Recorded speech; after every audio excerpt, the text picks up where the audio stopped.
Well, hey there guys, welcome back to the channel. I'm Adam. Thanks for hanging out with me a little bit today, and the truck is done ish.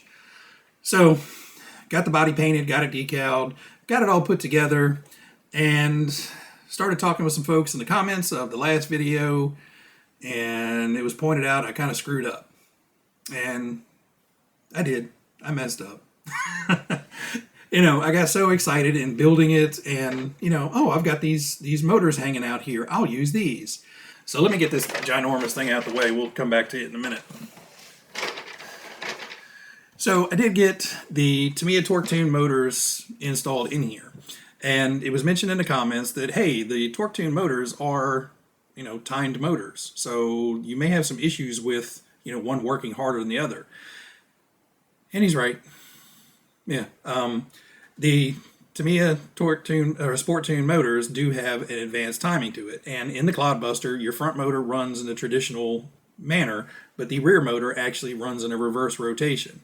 So by running the front advanced and the rear in a retarded fashion, and don't give me crap, that's the technical term for it, advanced timing and retarded timing. Don't give me crap.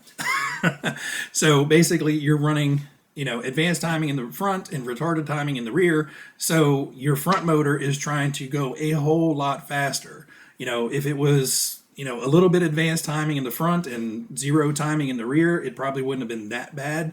But, you're going in two different directions. So you're speeding the front one up and slowing the rear one down at the same time by running them that way.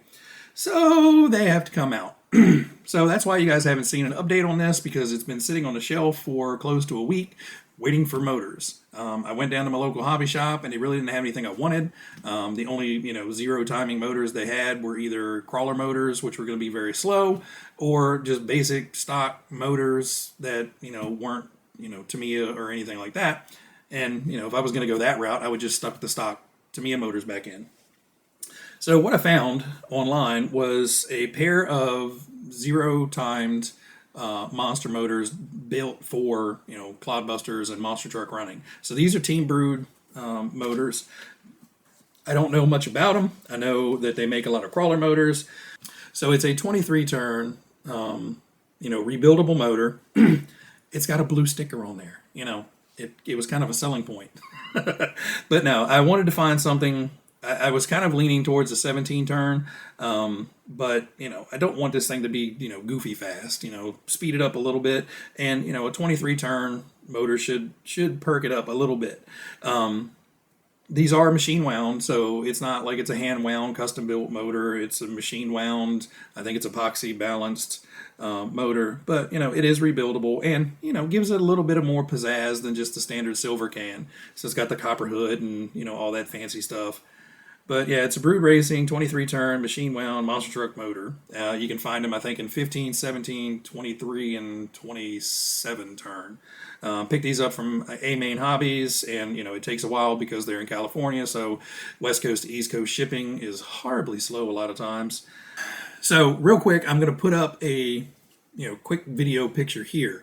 So this is the current configuration of the truck, and what it's doing, you can see the blue tape on the wheels. So I'm just running it at a low throttle, and you can see that the front wheels are actually turning a good bit faster than the rear wheels. So it's almost like an overdrive in a crawler situation, but it's not a crawler and it's not gear reduction. It is actually the front motor is spinning faster than the rear because of the difference in timings.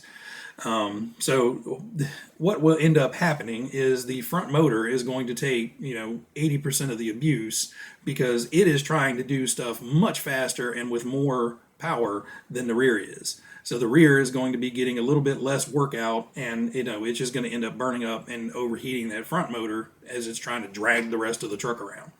So whether it's going to be a terrible lot of difference and damage to the motors, I don't know. I really don't want to freak out the ESC, because it's going to see that one motor is pulling 60 amps and the other motor is pulling 40 amps, and I don't know what that's going to do to the board. It may overheat the circuitry on the board by trying to pull different amp levels out of one truck.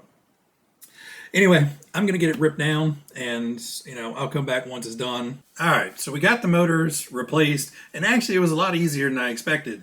All I did was take the wheels off, and I could get to all the screws through the suspension arms, and you can actually weasel those out pretty easily without taking any suspension arms off. So we got the new motors and the wires and all that stuff hooked up. I went ahead and added length to the wire. I just replaced the wires all together, added length to the wire, and soldered everything into place. So everything is like hard lined in now. There's no more of the little bullet connectors. So real quick, I'll show you the difference. So let's get these lined up.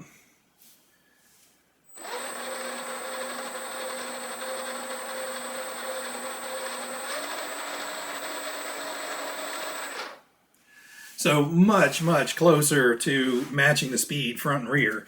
Now, what little bit of difference may be there is, probably just the amount of grease in the gearboxes. One may be a little bit greasier than the other, so a little bit of slowdown there. But otherwise, everything, seems a whole lot better. This front one isn't, hauling butt, and the rear one's just kind of laying back there. So as far as the build goes, build was super easy. I think I covered that before in the first update. Just don't forget the stupid nut inside of the transmission.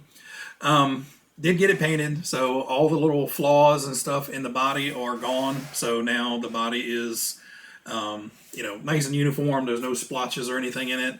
The weird thing is the Tamiya paint that they call for is a darker shade of gray. So this is the cast shade of gray, and this is the painted shade. It's close enough. It was just odd to me that, you're going to call for paint in the manual that is, not the same color as the wheels that are cast in. They don't tell you to paint the wheels. I'm not going to paint the wheels. It's close enough. It just, this whole gray coloration thing is kind of a pain in the butt. If you want to see a really awesome looking one, go over to Luke's Vintage RC. He just published his video of his, and his looks phenomenal.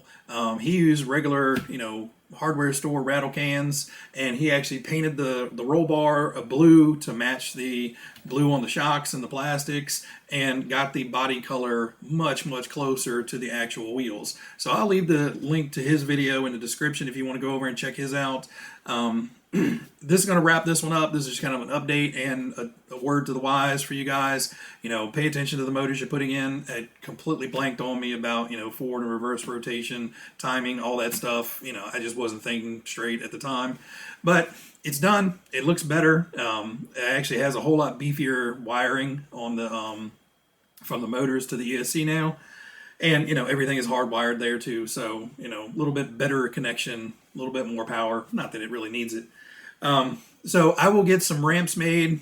I have the other monster truck I want to build, get a run video of. So I'm going to get some tiny little ramps made, something for this to just kind of bobble over, nothing big. I'm not going to go taking it off major jumps. And I probably will take it around the track. Now, I am going to take this body off when we get it out on the track. Just general running around the grass, I'm not too worried about it, but I don't want to get this thing shredded up on the track when it flips over, because it will flip over. But I do have a junker body that I can put on it. Anyway, guys, just a quick update, but I will get some running footage of this very soon. Everybody out there, you guys be happy, be healthy, be safe, and I will catch you on the next one. See ya.